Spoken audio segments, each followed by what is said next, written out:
හැමෝම සාදරයෙන් පිළිගන්නවා අදත් මගේ වීඩියෝවට. අද මම ඔයාලත් එක්ක කතා කරන්නේ වෙනද වගේ විශ්වාකර්ෂණීය තියෙන මෙතඩ් එකක්වත් එහෙම නැත්නම් ඒන්ජල් නම්බර් එකක්වත් ගැන නෙවෙයි. අද අපි කතා කරමු මේ සුන්දර අති ප්‍රබල විශ්වයේ තියෙන අසිරිය ගැන.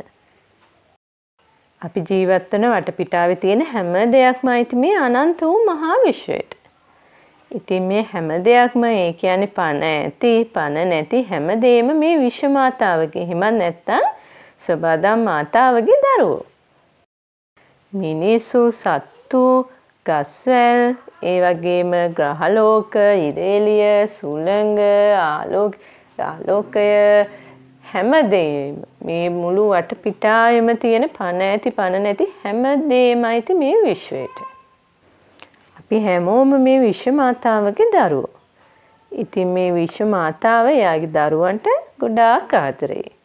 ගොඩාක් හොඳින් තමන්ගේ දරුවන්ව බලා ගන්නවා. ආරක්ෂා කරනවා. ඒ නිසා හැම වෙලාවෙම අපිත් මේ විශ්වයට එහෙමත් නැත්නම් සබාදහමට ආදරය කරන්න ඕනේ. ඒ වගේම හැම වෙලාවෙම සිතුවිල්ලකින් පවා ඍණාත්මක වෙන්න හොඳ නැහැ. විශ්ව මාතාව හැම වෙලාවෙම අපිට අවස්ථා ලබා දෙනවා. අපි ඒවා ප්‍රයෝජනෙට ගන්න ඕනේ. ඒ වගේම නිතරම හොඳ දේවල් හිතන්න ඕනේ. හොඳ දේවල් කරන්න ඕනේ. හැකි උපරිමයෙන් ධනාත්මක වෙන්න. මෙහෙම ටික දවසක් ඉඳලා බලන්න විශ්ව මාතාව ඔයාගේ ජීවිතයට ගෙනත් දෙන හොඳ දේවල් කොච්චරද කියලා. කෙටියෙන්ම කිව්වොත් අපි හොඳ වෙන තරමට අපි ධනාත්මක වෙන තරමට මේ විශ්වයෙන් අපිට ලැබෙන්නේ හොඳ දේවල්. හිත සතුටු වෙන දේවල්. ඒ වගේම තමයි ඒකේ අනිත් පැත්ත. අපි නරක වැඩ කරනවා නම් අපි නිතරම ඍණාත්මකව සිතනවා නම් ඍණාත්මකව කාලය ගත කරනවා නම් දවසින් දවස අපේ ජීවිතවලට ලැබෙන්නේ ඒ වගේම අලාභ පාඩු වගේම හිතට දුකක් දැනෙන දේවල්. ඒක තමයි විශ්ව නීතිය. විශ්වාකර්ෂණ නීතිය ගැන කෙටියෙන්ම කිව්වොත් අන්න ඒක තමයි තේරුම. ඉතින් ඇයි අපි දැනම අපේ ජීවිතවලට අසුභවාදී නරක ඍණාත්මක දේවල් ආකර්ෂණය කරගන්නේ? මිනිසු කියන්නේ මනසින් උසස් සත්ව කොටාසියක්. මිනිසු වෙන අපිට හොඳින් හැම දේ ගැනම හිතලා බලලා තීරණ ගන්න පුළුවන් හැකියාවක් තියෙනවා. අපි ඒකෙන් උපරිම ප්‍රයෝජනෙ ගනිමු. විශ්වාකර්ෂණ නීතියත් එක්ක වැඩ කරන්න ගත්තට පස්සේ ටික කාලයක් යද්දී විශ්වය අපිව පරීක්ෂාවකට ලක් කරනවා. එහිදී විශ්වය බලන්නේ අපේ දරා ගැනීම හැකියාව කොහොමද කියලා වගේම ඒ ලැබෙන අභියෝගවලට සාර්ථකව මුහුණ දීලා ඒ දේවල් වලින් සැලෙන්නේ වැටෙන්නේ නැතුව දිගටම අපේ ගමන යනවද කියලා තමයි විශ්වය පරීක්ෂා කරලා බලන්නේ. අපිට පුළුවන් නම් හැම දෙයකටම හැම අභියෝගයකටම මුහුණ දීලා හැම අභියෝගයක්ම ජය ගන්න එතන ඉඳලා විශ්වය තීරණය කරනවා මේ කෙනා තමයි විශ්වයට සුදුසුම කියලා. ඒ නිසා විශ්වයේ ආශිර්වාදයන් ලැබීමට සුදුසුයි කියලා විශ්වය තීරණය කරනවා. එතන ඉඳලා හැම මොහොතකම විශ්වයේ දොරටු අප වෙනුවෙන් ඇරිලා තියෙනවා. අපි මැනිෆෙස්ට් කරන ඕනෑම දෙයක් විශ්වයෙන් අපිට ලබා ගන්න පුළුවන් වෙනවා. හැම මොහොතකම හැකි උපරිමයෙන් ධනාත්මකව ඉඳලා හොඳ දේවල් ජීවිතයට ආකර්ෂණය කරගන්න උත්සාහ කරන්න. ඒ වගේම මේ අපිට ලැබිලා තියෙන ජීවිතයේ සුන්දරත්වය හැම මොහොතකම අත්විඳින්න. සදාදරණීය විශ්වය. එහෙමත් නැත්නම් සබදම් මාතාව. මොනතරම්නම් බලවත්ද මොනතරම්නම් සුන්දරයිද කියලා දන්නවද? විශ්ව මාතාවගේ ආශිර්වාදය හැම මොහොතකම ලබා ගන්න නම් අපි නිතරම ලැබෙන නොලැබුණ හැම දෙයකටම ස්තුතිවන්ත වෙන්න ඕනේ. මේ විදියට හැම දෙයකටම ස්තුතිවන්ත වෙලා ටික දවසක් යද්දී ඔයාට දැනෙයි ඔයාගේ ජීවිතේට ටිකෙන් ටික හොඳ දේවල්, ඔයා කැමති දේවල් ආකර්ෂණය වෙනවා කියලා. මේ විශ්වය කියන්නේ මහා පුදුමාකාර දෙයක්. විශ්වය ගැන වගේම ඔයාගේ යටිහිත ගැනත් ලොකු විශ්වාසයකින් ඉන්නව නම් ඔයා ප්‍රාර්ථනා කරන ඕනම දෙයක් ඔයා කැමති විදියට ආකර්ෂණය කරගන්න පුළුවන්. ඉතාමත් පහසුවෙන්. පුළුවන් හැම විටම සතුටින් ඉන්න උත්සාහ කරන්න. එතකොට නොදිනේම අපේ ভাইබ්‍රේෂන් එක ඉහළ යනවා. අපේ මනසට ඍණාත්මක සිතුවිලි වලට එන්න දෙන්නම එපා. එහෙම ඍණාත්මක සිතුවිල්ලක් සිතට આવොත් ඒක බලෙන්ම අයින් කරන්න. ඔයත් එක්කම තර්ක කරලා ඒ ඍණාත්මක සිතුවිල්ල ඉවත් කරලා දාන්න. ඒ විදිහට ටික දවසක් කරගෙන යද්දී ඒක පුරුද්දක් වෙනවා. එතකොට හැම දෙයක් දිහාම ඔයාට ධනාත්මකව බලන්න වගේ මනස පුරුදු වෙනවා. වගේ මනස ඉබේම පෙළඹෙනවා ඒකට. කවදාවත් කිසිම දෙයක් ගැන බයෙන් ඉන්න එපා. හැම වෙලාවෙම ඕනවට වඩා හිතලා අපිට අනාගතේ හරම වෙයිද මෙහෙම වෙයිද එහෙම හිත නිතරම සමහර අය බයෙන් ඉන්නවා. බය කියන්නේ හරිම ඍණාත්මක සිතුවිල්ල. අනිවාර්යයෙන්ම බය වුණොත් ඒ බය වුණු දේ සිද්ධ වෙනවම තමයි. ඒක තමයි විශ්ව නීතිය. ඒක නිසා කිසිම දෙයක් ගැන බයෙන් සැකෙන් ජීවත් වෙන්න එපා.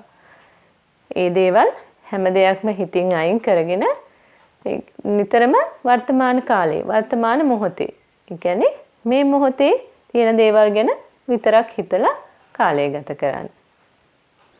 ඒ වගේම නිතරම අනිත් අයට චෝදනා කරන්න මට අරක නෑ මේක නෑ අරගොල්ලන්ට තියෙනවා අපිට නෑ කවදාවත් එහෙම හිතන්න එපා. ලැබුණු දේවල් වලට ස්තුති වෙලා නිතරම ධනාත්මකව හිතාගෙන හිතමින් කටයුතු කරන්න බලන්න ටිකෙන් ටික ඔයාගේ ජීවිතේට සාර්ථකත්වයේ උදා වෙන හැටි.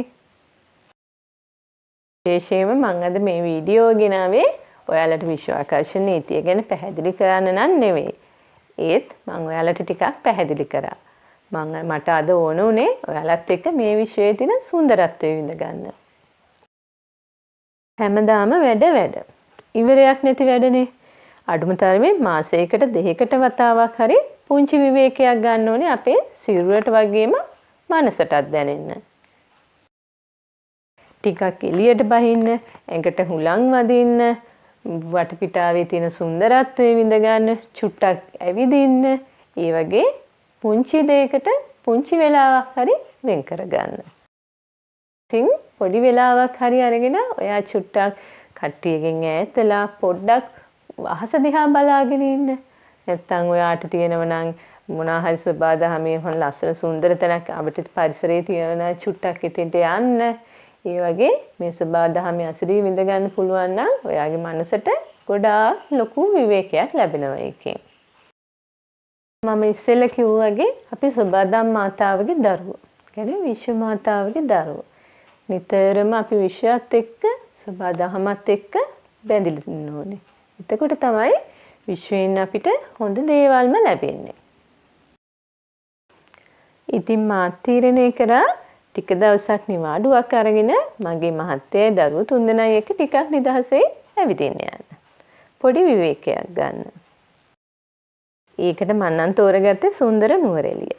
ඒකට ප්‍රධාන හේතුව තමයි මට මේ විශ්වයත් එක්ක ගොඩාක් සමීප වෙන්න පුළුවන්, විශ්වයේ සුන්දරත්වයේ ගොඩාක් ළඟින් විඳ ගන්න පුළුවන් මට නුවරඑළියේදී. සබදාහමේ සුන්දරත්වයේ අසිරිය විඳ ගන්න මං ආසම තැනක් තමයි නුවරඑළිය. කොච්චර ගියත් කවදාවත් එපා වෙන්නේ. ආයෙත් යන්න ආස හිතෙන තැනක් තමයි නුවරඑළිය කියන්නේ. කොහේ බැලුවත් දකින්න ලැබෙන සුන්දර දර්ශන. මම විතරක් නෙවෙයි මගේ මහත්තයයි දරුවෝ තුන්දෙනායි උපරිමයෙන් ඒ අසිරිය විඳගත්තා. ලස්සන මල් වර්ග, ගස් වර්ග, කඳු, මීදුම, පින්න, වැස්ස, දේදුණු, ලස්සනට උදේම පායපු ඉර, ඒ වගේ ගොඩාක් ලස්සන අසිරිමත් දේවල් විඳ ගන්න මට අවස්ථාව ලැබුණා. ඒ ගැන මගේ සදාදරණීය විශ්වයට මං ලක්ෂ කෝටි වාරයක් ස්තුතිවන්ත වෙනවා.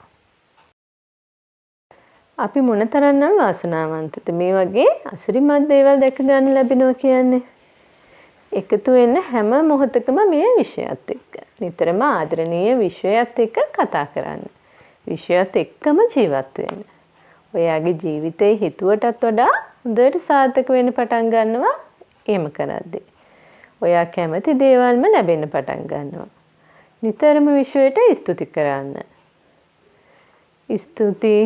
ස්තුති මගේ සදාදරණීය විශ්වයට හැම දෙයක්ම හැම හොඳ දෙයක්ම මගේ ජීවිතයට ලබා දුන්නට. අද මං ගෙනාවේ පොඩ්ඩක් වෙනස් වීඩියෝවක්. ඔයාලත් එක්ක විශ්වයේ අසිරිය විඳගත්තනේ.